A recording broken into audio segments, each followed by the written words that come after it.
Enantiomers are mirror image of each other's that cannot be superimposed. If the molecule only has one stereocenter, the molecule will be chiral. Therefore, it will not be superimposable with its mirror image. We will often talk about pairs of enantiomers.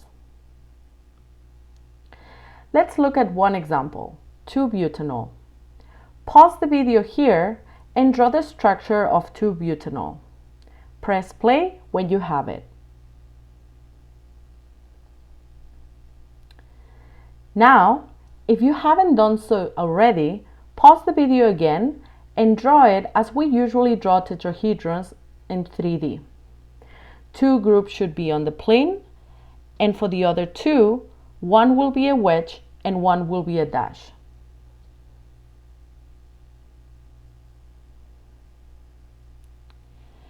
Now, draw its mirror image.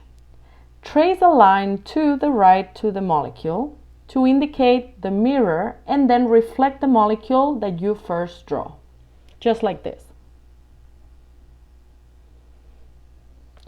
2-butanol exists as a pair of enantiomers because you can draw the mirror image that cannot be superimposed with the original one.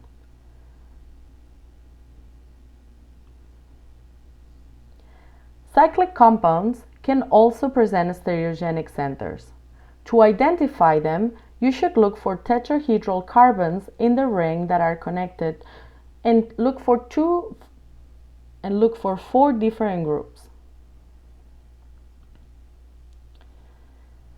Methylcyclopentane does not have stereocenters because the carbons that are highlighted in blue don't have 4 different groups.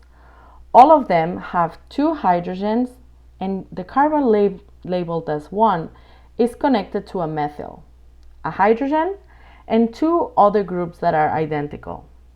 Also, notice that this molecule has a plane of symmetry that makes it achiral.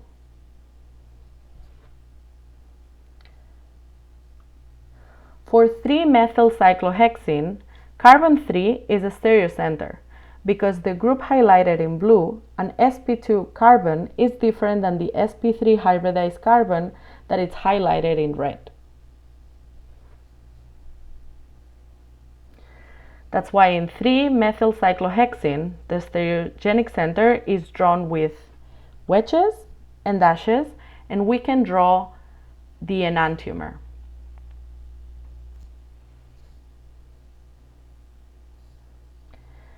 Many molecules present stereocenters.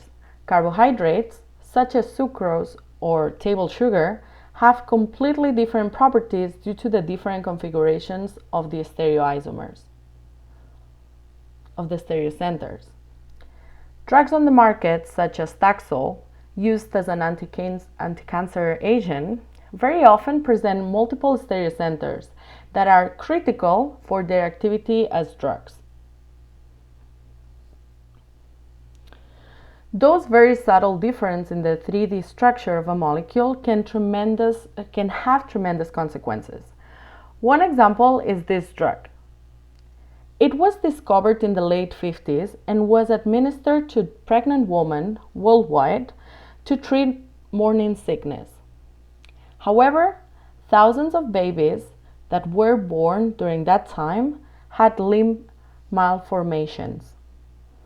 It was later discovered that one of the enantiomers was the drug, the anti-nausea drug, but the other was responsible for birth defects on babies.